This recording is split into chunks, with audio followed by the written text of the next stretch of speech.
தினம் ஒரு தகவல். பிப்ரவரி 13 உலக வானொலி தினம். அன்று முதல் இன்று வரை இதன் மவுசு குறையவில்லை. தொழில்நுட்பங்கள் பெரிதாக வளர்ச்சி அடைந்திடாத காலகட்டத்தில் ஒலி மூலம் தகவல்களை, செய்திகளையும் பகிர்ந்து கொள்வதற்கான ஊடகமாக கண்டுபிடிக்கப்பட்ட வானொலி இன்றும் அதன் மவுசை இழக்கவில்லை. இப்போதும் உலக மக்கள் அதிக பேரை சென்றடையும் ஊடகமாக வானொலியே திகழ்கிறது. ரேடியோ என்ற வார்த்தை முதலில் பயன்படுத்தப்பட்டது 1890ஆம் ஆண்டுதான். பிரெஞ்சுக்காரர் எட்வர்ட் பிரான்லி இந்த வார்த்தையை பயன்படுத்தினார். நீண்ட தூரம் ஒளிபரப்பு செய்யப்படும் வானொலியின் தந்தை என்று அழைக்கப்படுபவர் இத்தாலி நாட்டின் குலில்மோ மார்கோனி ஆவார். கம்பியற்ற தகவல் தொடர்பு முறை மற்றும் மார்கோனி விதி ஆகியவற்றை உருவாக்கியவர் இவரே. முதல் வானொலி ஒளிபரப்பு மே 13, 1897 அன்று குலில்மோ மார்கோனியால் செய்யப்பட்டது. இந்த கண்டுபிடிப்பிற்காக 1909ஆம் ஆண்டு இயற்பியலுக்கான நோபல் பரிசை கார்ல் பெர்டினாண்ட் பிரவுன் அவருடன் இணைந்து இந்த மார்கோனி பெற்றார். எதிரொலி கேட்டான், வானொலி படைத்தான் என்பார்கள். இந்த மார்கோனி வானொலியை கண்டுபிடித்த பின்னர் 1922ஆம் ஆண்டு வானொலி ஒலிபரப்பு இங்கிலாந்து நாட்டில் பரிசாத்த முறையில் துவக்கப்பட்டது. அதற்கு பிறகு 1923ஆம் ஆண்டு இலங்கையில்தான் பரிசாத்த முறையில் வானொலி ஒலிபரப்பு துவங்கியது. அதனை துவங்கிய குழுவின் தலைவராக இருந்தவர் யாழ்ப்பாணத்தைச் சேர்ந்த ஐயம் நடராஜ பிள்ளை என்னும் தமிழர். இவர் மார்கோனியிடம் பயிற்சி பெற்றவர்.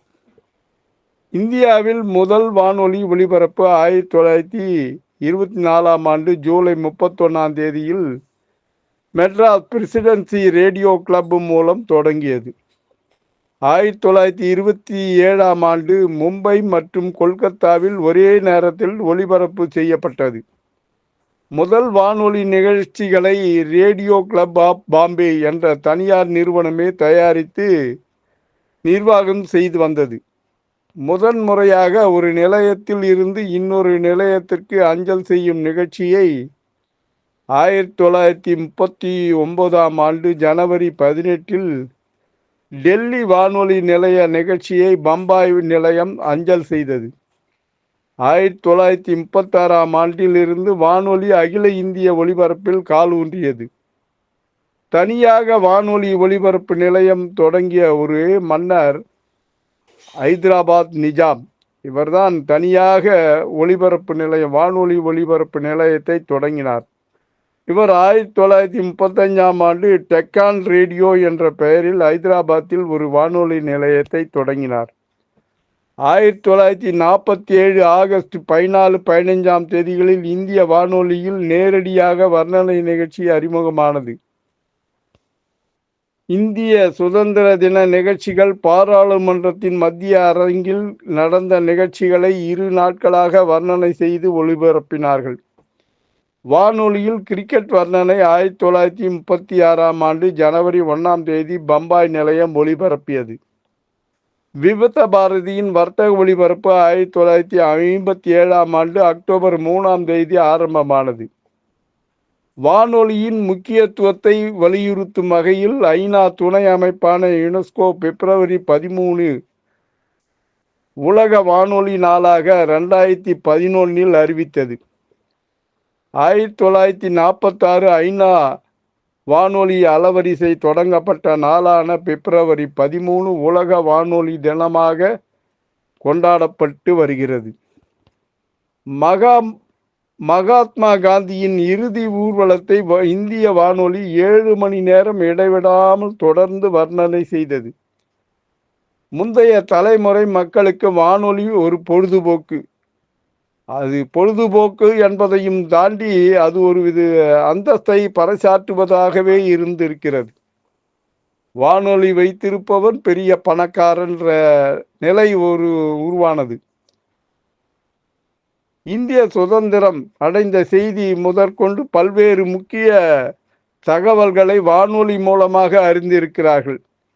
செய்திகள் மட்டுமல்லாது பக்தி பாடல்கள், நேயர் விருப்பம், உழவர் உலகம், திரை விமர்சனம், பாட்டுக்கு பாட்டு, இன்று ஒரு தகவல், மருத்துவ நேரம், நாடக ஒளிச்சித்திரம், கிரிக்கெட் வர்ணனை போன்றவற்றை கேட்டு மகிழ்ந்திருக்கிறார்கள்.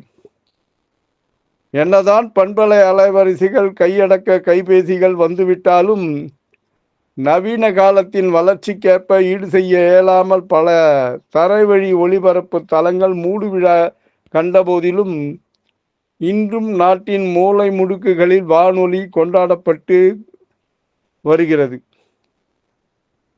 வானொலியை பொறுத்தவரையில் மின் வசதி கிடைக்கப்பெறாத பகுதிகளில் கூட பேட்டரி மூலமாக அந்த வானொலி நிகழ்ச்சிகளை கேட்டு ரசிக்கலாம். மலை பிரதேசங்களிலும் இந்த வானொலி எதிரொலித்தது. அதேபோல் பேரிடர் காலங்களிலும் தடையின்றி இயங்கக்கூடியது இந்த வானொலியே. இதனால்தான் இன்றும் மவுசு மக்களிடம் குறையவில்லை. சமகாலத்தின் சிறந்ததொரு பயன்பாட்டை நாமும் கொண்டாடி மகிழ்வோம். இன்றைய தினம் பிப்ரவரி 13, உலக வானொலி தினம். மீண்டும் நாளைய தினம் ஒரு தகவலில் சந்திப்போமா? நன்றியுடன் எம் தணிகானந்தம், சேந்தமங்கலம். வணக்கம்.